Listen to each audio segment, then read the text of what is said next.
بسم اللہ الرحمن الرحیم۔ یہ سورہ المائدہ کی 3 فیصلہ کن آیات ہیں۔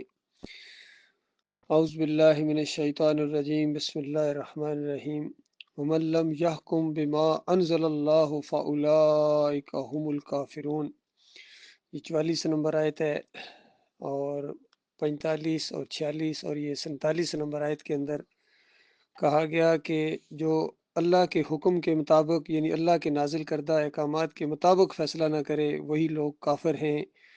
اور یہاں فرمایا گیا کہ جو اللہ کی آیات کے مطابق حکم نہ دیں، فیصلہ نہ کریں، تو وہی لوگ فاسق ہیں۔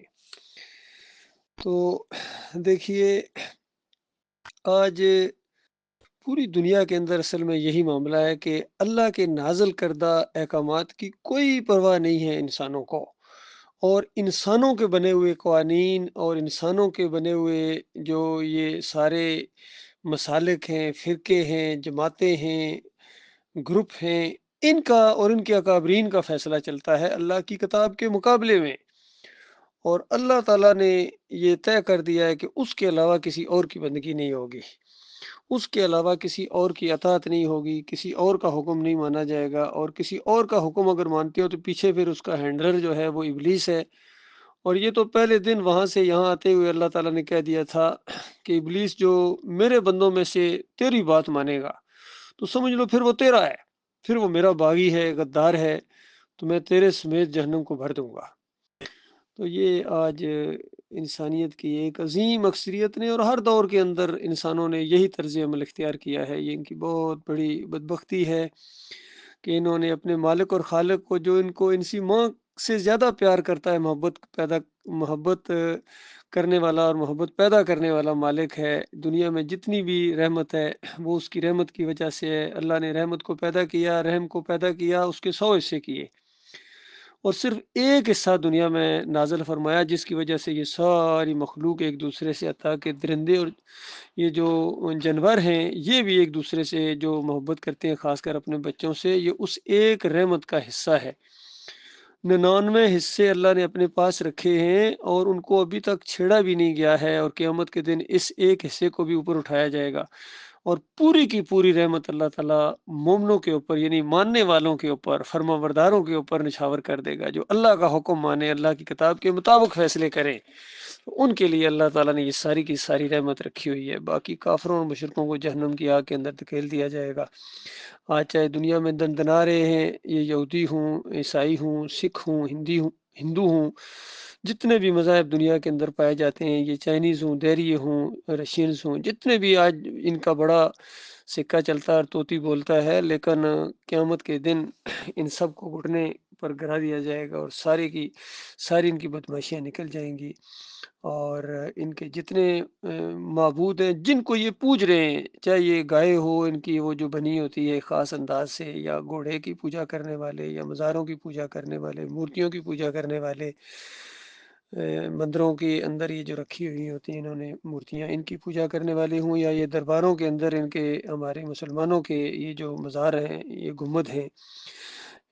پیلے ہوں، نیلے ہوں، ہرے ہوں، جو بھی ہوں، جس بھی رنگ کے ہوں، یہ سارے کے سارے وہاں جہنم کی آگ کا ایندھن بنیں گے۔ اور آج یہ جو مساجد کے اندر جس طریقے سے شرک کرتے ہیں، شرک کرنے والی جو مساجد ہیں وہ اللہ کی مساجد نہیں ہیں۔ مساجد تو وہ ہوتی ہیں جہاں اللہ کی بندگی کی جائے، اور جہاں شرک کیا جائے، چاہے ایک شرک ہو چاہے 1000 شرک ہوں، یہ ان کی عبادت گاہیں ہیں۔ تو ان سمیت ساری کے ساری یہ ساری چیزیں ان کی جن کی پوجا پاٹ ہو رہی ہے، یہ جہنم کا ایندھن بنیں گی، اور ان مشرکین کو وہاں اور ان کو آگ لگے گی۔ ان کے اکابرین، ان کے پیر سارے کے سارے، مولوی سارے کے سارے، فرقے سارے کے سارے، جتنے ان کے بانی ہیں، یہ سارے کے سارے جب جہنم کی آگ کا ایندھن بنیں گے تو اس وقت اندازہ لگائیے ان کے اوپر کیا بیتے گی۔ ان کی سیری اس طرح ہو جائے گی جس طرح بنی ہوئی سیری ہوتی ہے، یہاں کبھی دیکھا ہو کس طرح وہ دانت باہر ہوتے ہیں اور اوپر والا اونٹ اوپر چلا جاتا ہے، تو حدیث میں آتا ہے ان کا اوپر والا اونٹ جو ہے ماس کرے گا اور اوپر چہرے تک، پیشانی تک چلا جائے گا، ماتھے تک، اور نیچے والا اونٹ سوجے گا اور نیچے لٹکے گا، ناف تک آ جائے گا۔ کیسے خوفناک چہرے ہوں گے ان کے، ان میں سے کتنے ایسے ہوں گے جتنے دنیا میں کتنی خوبصورتی ان کی مشہور ہو اور لوگ رش کرتے ہوں ان کے چہروں کے اوپر، ان کے بڑی بڑی ڈگریوں کے اوپر، ان کے منصب کے اوپر، ان کی بڑی کوٹھیوں کے اوپر، ویلاز کے اوپر، فلیٹس کے اوپر، بڑی لمبی کاروں کے اوپر، اور سونے چاندی کے جو ڈھیر ہیں ان کے اوپر چاہے رش کرتے ہوں، لیکن یہ جو آخرت کا انجام ہے، ہمیشہ کا انجام ہے، یہ ان کے ساتھ یہی ہونے والا ہے۔ آج جتنے یہ فرقے ہمارے پائے جاتے ہیں، بریلوی ہوں، دیوبندی ہوں، اہل حدیث ہوں، سلفی ہوں،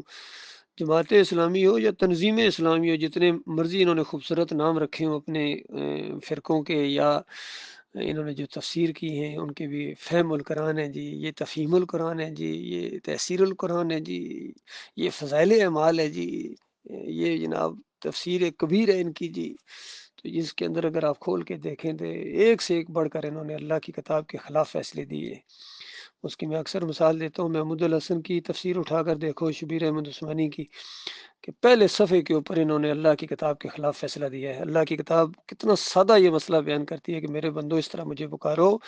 عہد و پیمان کرو، ایاک نعبد و ایاک نستعین، کہ اللہ ہم صرف اور صرف تیری بندگی کرتے ہیں، تجھ سے مدد مانگتے ہیں، کسی اور کی نہیں۔ تو بتائیے محمود الحسن جیسا آدمی، شبیر احمد عثمانی جیسا آدمی یہ لکھے کہ اللہ کے مقبول بندوں کو خالص واسطہ رحمت الہی سمجھ کر اگر پکارا جائے غیر مستقل جانتے ہوئے، تو یہ بھی اللہ ہی کو پکارنا ہے؟ بتائیے، توحید کو شرک کے اندر بدلی کر دیا، اللہ کی کتاب کے خلاف فیصلہ کیا ہے۔ تو ایسے ماحول کے اندر مالک فرماتا ہے ایک دو تین نہیں، پوری دنیا، پوری کائنات اگر گٹھی ہو جائے اللہ کی کتاب کے کسی فیصلے کے خلاف، تو فَأُولَٰئِکَ هُمُ الْکَافِرُونَ فَأُولَٰئِکَ هُمُ الظَّالِمُونَ فَأُولَٰئِکَ هُمُ الْفَاسِقُونَ۔ یہ ہے اللہ کی کتاب کا فیصلہ میرے پیارے بھائیو۔ کسی معاملے میں وہ واسطے وسیلے کا شرک ہو، وہ سجدہ تعظیمی کا شرک ہو، دیکھو توحید کے ماننے والے کتنے اس شرک کے اندر مبتلا ہو گئے۔ محمد حنیف نے اللہ کی کتاب کے بالکل خلاف فیصلہ دیا ہے کہ پورا خاندان یوسف علیہ السلام کے سامنے سجدہ ریز ہو گیا۔ بالکل جھوٹی بات ہے، پورا خاندان اللہ کے سامنے سجدہ ریز ہوا تھا،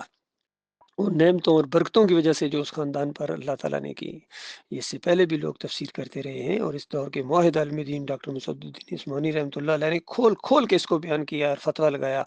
کہ جن کا ایمان خراب ہوتا ہے وہ اس طرح تفسیر کرتے ہیں، اور محمد حنیف نے اسی طرح تفسیر کی کیونکہ اس کا ایمان خراب تھا، اور اتنا جھوٹ بڑا بولا، اتنا بڑا جھوٹ بولا، کہتا ہے ڈاکٹر صاحب کی آواز ہی نہیں، ان کی تقریر ہی کوئی نہیں ہے، تو ان کے بیان ہی کوئی نہیں ہے، وہ ایسی بات نہیں کہہ سکتے۔ اندازہ ایسا جھوٹ بولا، اور پیچھے چلنے والے ان جانوروں نے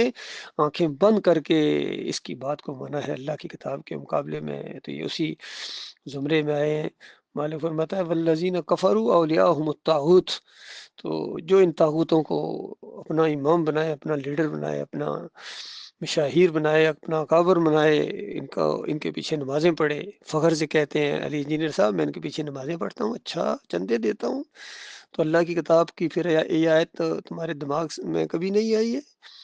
کہ جو اللہ کی کتاب کے مطابق فیصلہ نہ کریں اور جو ان کو اپنا امام بنائیں، لیڈر بنائیں، وہ کافر ہیں اور وہ ہمیشہ کی آگ کے اندر رہیں گے۔ تو یہ معاملہ ہے سب کے ساتھ ہونے والا ہے۔ اللہ تعالیٰ ان کو سمجھ دے، جو زندہ ہیں ان کے لیے ایک موقع ہے، اور ایک ہی موقع ہے ان کے لیے، دو چوائس میں سے ایک چوائس ان کو لازمی کرنی ہے، یا تو ہمیشہ کی آگ کے اندر ان کے ساتھ رہیں، یہ ہے ڈاکٹر عبداللہ عمر دورانی ہوں یا جتنے یہ سارے ہیں، قاری خلیل الرحمان ہوں، یا ہمت کر کے توبہ استغفار کریں، معافی مانگے کہ غلطی ہوگی کہہ دیں، اور ان کے بڑے سے بھی غلطی ہوئی ہے، آپ اللہ اور اللہ کے رسول کے ماننے والے بن جائیں، اور ان کی بات نہ مانیں، کیا جاتا ہے کہہ دو اس کا کفر کرو، جہاں ہزاروں طاغوتوں کا کفر کیا ہے تو ایک طاغوت کا کفر کرتے ہوئے کیا پریشانی ہوتی ہے؟ ہمیشہ کی آگ میں رہنا تمہیں زیادہ اچھا لگے گا؟ تو یہ معاملہ ہے ان کا اللہ کے بندو، ہم تو بالکل اللہ کی کتاب کے مطابق ہمارا ایمان ہے، عقیدہ ہے، اور کسی کی پرواہ ہم نہیں کرتے، کسی پر چوٹ لگے کوئی ناراض ہو، اور کوئی ایک ہاتھ بھی ہم یعنی ساتھ دینے کے لیے، یا ایک زبان بھی ہم آواز نہ ہو،